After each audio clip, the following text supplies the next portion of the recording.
When something profound is meant to unfold in our lives, it doesn't arrive in silence.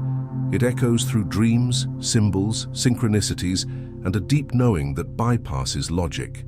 In matters of the heart, when love is truly destined, the universe orchestrates subtle but unmistakable signs, whispers from the collective unconscious, moments that seem too perfectly timed, and emotional responses that defy rational explanation. These signals are not coincidences.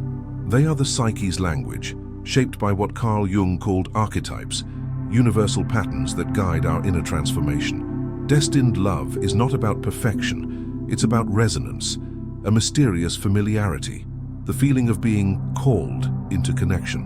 When that happens, Jungian principles like synchronicity, shadow integration, and the union of opposites become powerful tools to decode these divine clues. If you've ever felt the universe nudging you toward someone, leave a comment below with the words, "I trust the signs of my soul." When love feels destined, it's not merely emotion or chance at play. It is a profound psychological process rooted in the unconscious. Carl Jung believed that human beings are driven by an innate push toward wholeness, a process he called individuation. Along this path, we don't just encounter others randomly. We attract them based on the energy and aspects of ourselves that are ready to be seen, healed, or integrated. One of Jung's most compelling ideas is projection. In relationships, we often project inner qualities, both light and shadow, onto others. A love that feels fated frequently stirs intense emotional reactions because it reflects parts of ourselves we haven't fully owned. That person may carry the anima or animus, the unconscious feminine or masculine aspects of our psyche, triggering a powerful, almost mystical connection. Synchronicity is another crucial Jungian concept. These meaningful coincidences are the universe's way of guiding us toward people or situations aligned with our deeper path. When you repeatedly encounter someone under unusual or symbolic circumstances, it's often more than chance. It may be the psyche and the universe highlighting a significant soul encounter. Destined love also activates the shadow, the repressed, denied parts of ourselves. A true connection doesn't just soothe us, it challenges us, bringing old wounds to the surface to be transformed. These are not obstacles to love, but doorways to inner evolution. Ultimately, Jung saw love not just as an emotion, but as a vessel for transformation. When we recognize the signs within and without, we are invited into a sacred psychological journey. The universe, through synchronicity and symbolic encounters, acts as a mirror to the soul's longing for union, not just with another, but with the self. In the language of the unconscious, nothing is accidental. Carl Jung introduced the concept of synchronicity to describe meaningful coincidences, events that appear unrelated by cause, but are deeply connected by meaning. When love is destined, these synchronistic experiences become the breadcrumbs leading us to someone who mirrors our inner world in profound ways.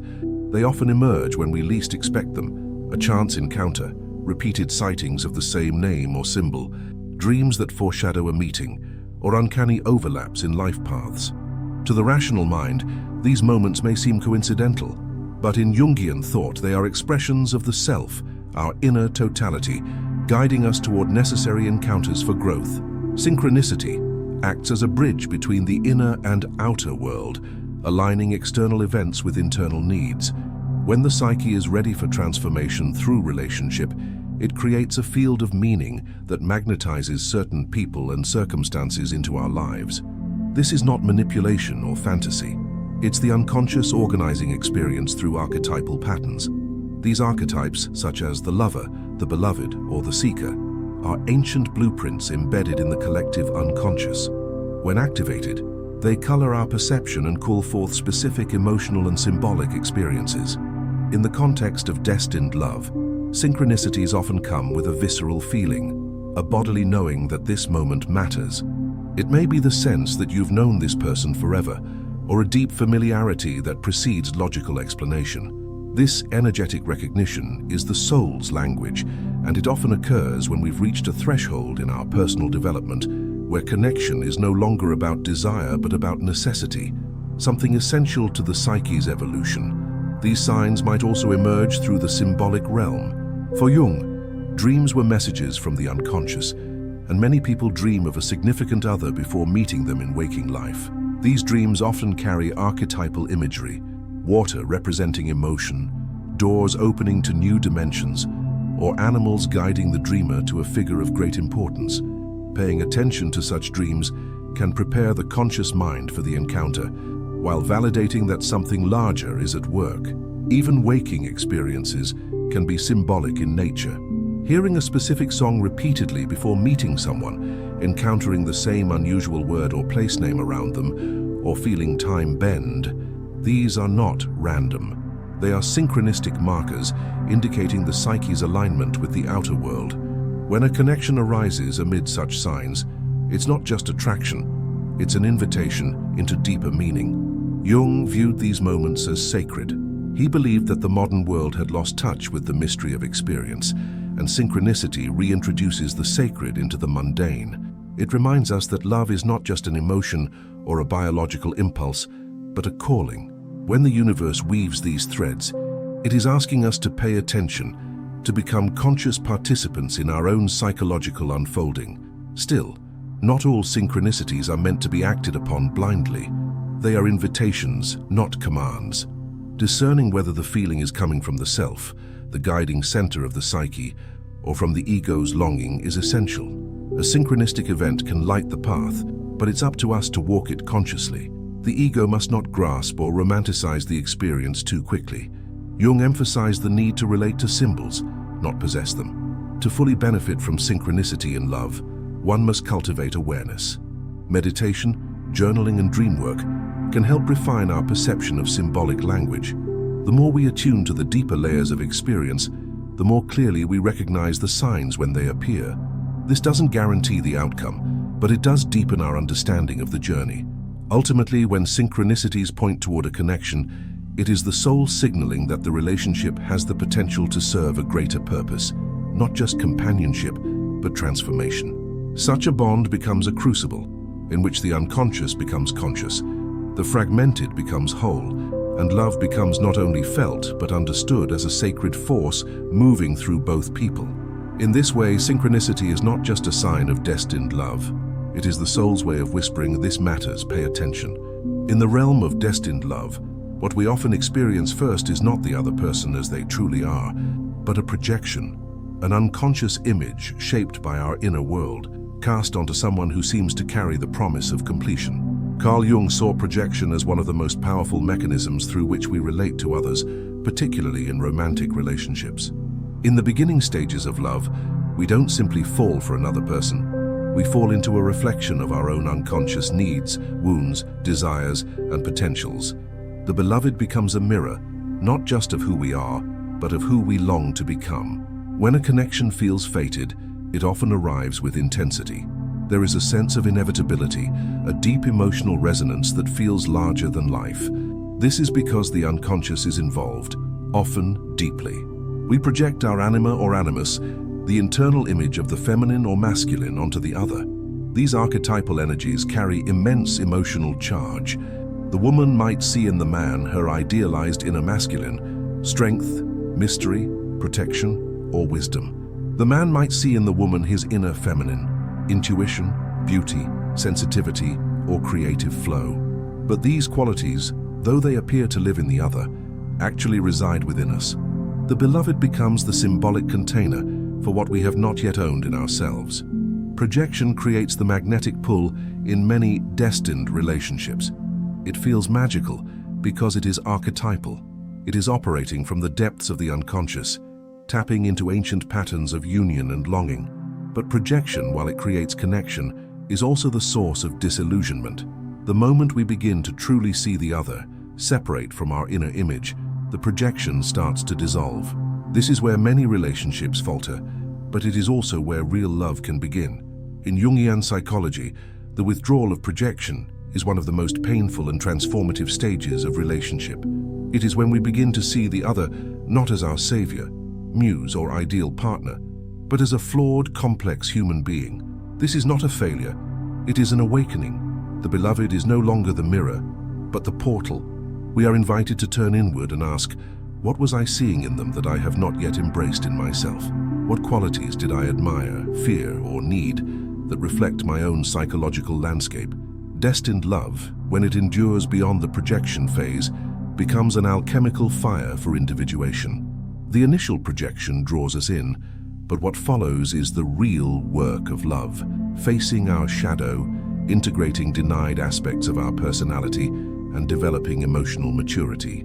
The relationship becomes a sacred mirror, not because it flatters us, but because it shows us everything we are, not just the beautiful parts, but also the unhealed, the insecure, the controlling, the afraid.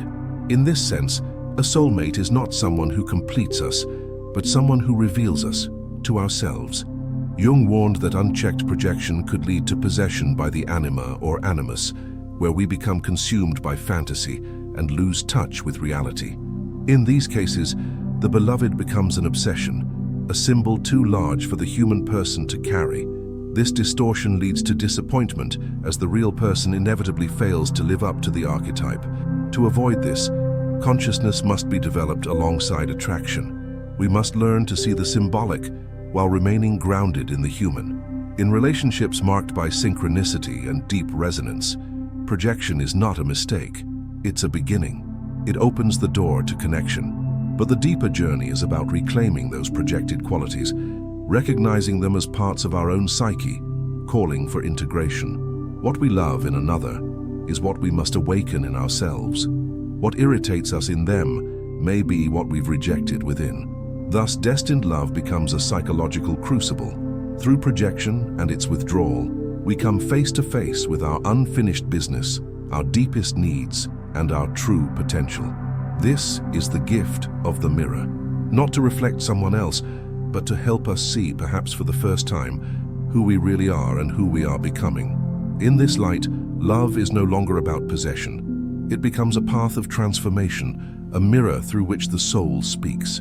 When we encounter a love that feels destined, it often awakens something within us that feels both ancient and new, a kind of emotional electricity that seems to stretch across lifetimes.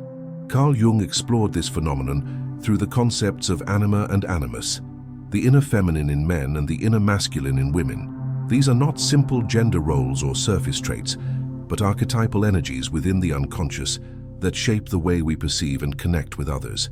In Jung's view, romantic love is one of the primary ways through which we meet our own inner other. It is less about finding the one and more about recognizing parts of ourselves that have been dormant, exiled, or unexplored. The anima in a man might appear in dreams or fantasies as a mysterious woman, full of emotion, sensitivity, or wildness. When he meets someone in waking life who carries these qualities, he may feel captivated, often inexplicably. This woman becomes the living symbol of something he needs to develop within himself. The animus, conversely, often appears in women as an inner voice of logic, strength, power, or creative direction. When a woman meets a man who embodies these traits, she may feel drawn to him with a magnetic intensity, sensing that he holds the key to a deeper truth within her. But this truth is not his. It is hers, waiting to be activated. In a destined relationship, this dynamic can feel overwhelming. The other person doesn't just attract us, they awaken us. They speak to the unconscious, calling forth parts of the psyche that long to be realized. We may find ourselves inspired, emotional, or even unsettled. This is the nature of archetypal encounter. It disrupts the ego, bypasses conventional understanding, and pulls us into a realm of psychological and spiritual transformation. However, anima and animus are not soulmates in the romantic sense. They are inner figures, projections of our own psychic structure. When we project these inner figures onto another person, we are not yet in relationship with them as they are, but with what they represent to us. This is not necessarily unhealthy. It is a necessary stage of psychological development.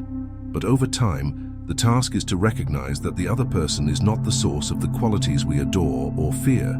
They are the trigger that reveals the presence of these qualities within ourselves. A man drawn to the emotional depth of a woman must ask how he relates to his own feelings, intuition, and vulnerability. A woman magnetized by a man's clarity or courage must examine her own relationship to power, direction, and voice. These inner questions form the basis of individuation, the lifelong process of integrating all aspects of the self. The relationship becomes the mirror through which we begin to see the outlines of our own potential.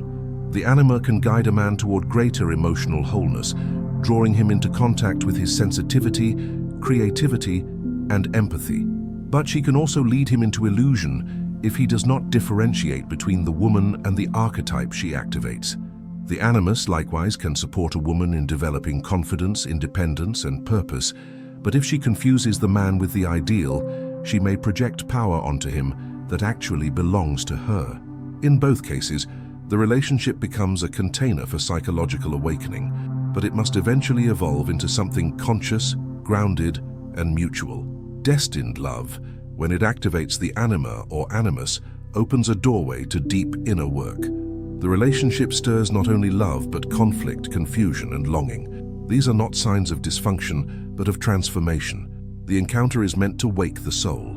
If both people are willing to see the other not as the fulfillment of a fantasy, but as a partner in inner discovery, the bond becomes sacred. It transcends the ego and serves the self. In Jungian thought, the integration of anima and animus is essential for wholeness. The man must come to own his inner feminine without needing a woman to carry it for him. The woman must embody her inner masculine, not merely seek it in a partner. When this inner union begins, external relationships change. They become less about completion and more about companionship, less about longing and more about presence. Thus, in the framework of Jungian psychology, love that feels destined is often a call to meet the inner other. It is not about dependency, but about awakening. Through relationship, we are drawn into the hidden architecture of the psyche, where feminine and masculine seek integration, not opposition. In this union, both within and between, we find the deeper meaning of connection, not as escape but as embodiment, not as fantasy, but as the sacred meeting of two evolving souls. When we speak of love as destined, it is tempting to think of it as the arrival of peace, happiness, and completion. But in Jungian psychology, the deepest purpose of love is not comfort, it is transformation. Destined love is not the end of a journey, but the threshold of a far more demanding path, the path of individuation. Individuation is Jung's term for the process of becoming whole, integrating the conscious and unconscious aspects of the psyche. Romantic relationships, especially those marked by intensity, synchronicity, and emotional depth, serve as powerful catalysts for this inner evolution. At first, love may seem to offer salvation. We feel seen, accepted, and elevated. But soon the relationship begins to activate deeper layers of the self. Old wounds surface, childhood patterns re-emerge, defenses collapse. What once felt like bliss becomes a mirror reflecting every unfinished piece of ourselves. This stage is often misunderstood.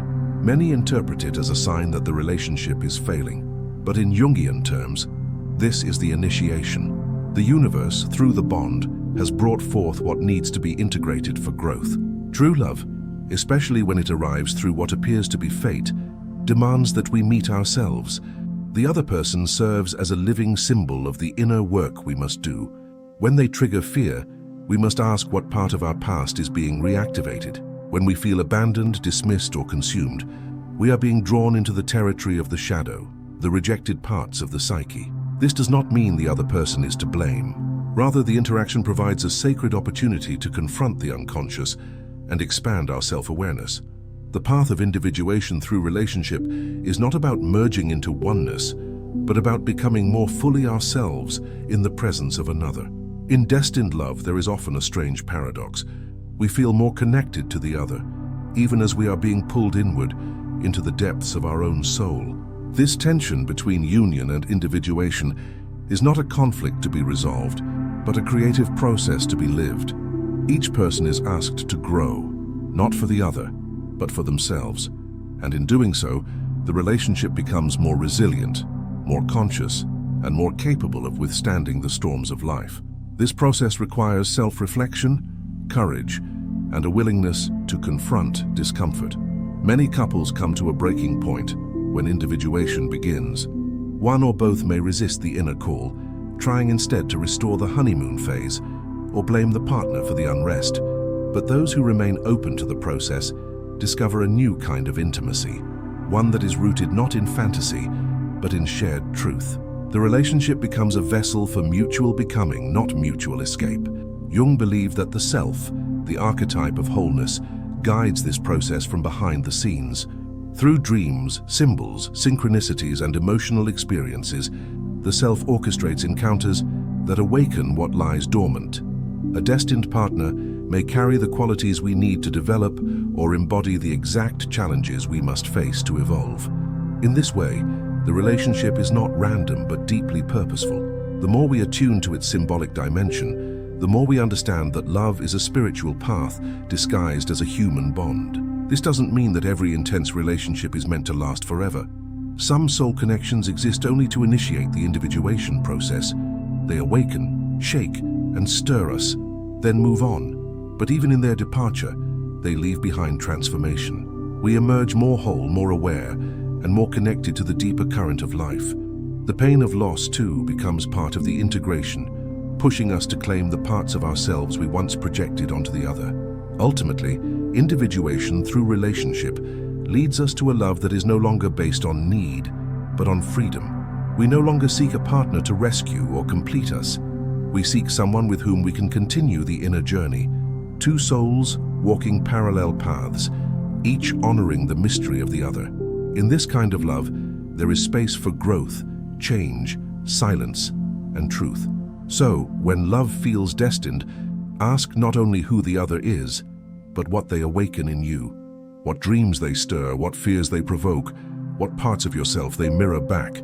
Because in the Jungian view, the greatest purpose of love is not just connection, it is initiation into the full depth of the human soul. And through this sacred encounter, we move closer to the self, to our wholeness, and to a love that transcends time. When love feels destined, it is never just about romance.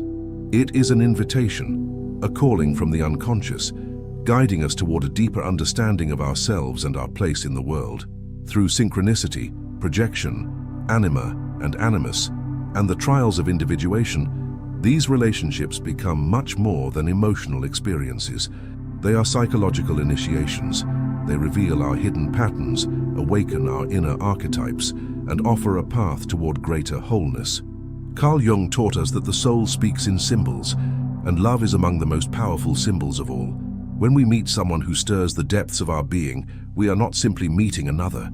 We are encountering the unknown within ourselves. Whether the relationship endures or not, it has already served its deeper purpose, awakening. And in that awakening, we begin to step into our true nature, no longer fragmented, but integrated, empowered, and aware. If this journey resonated with you, don't keep it in the unconscious. Share your thoughts below, subscribe to the channel, and watch the next video appearing on your screen.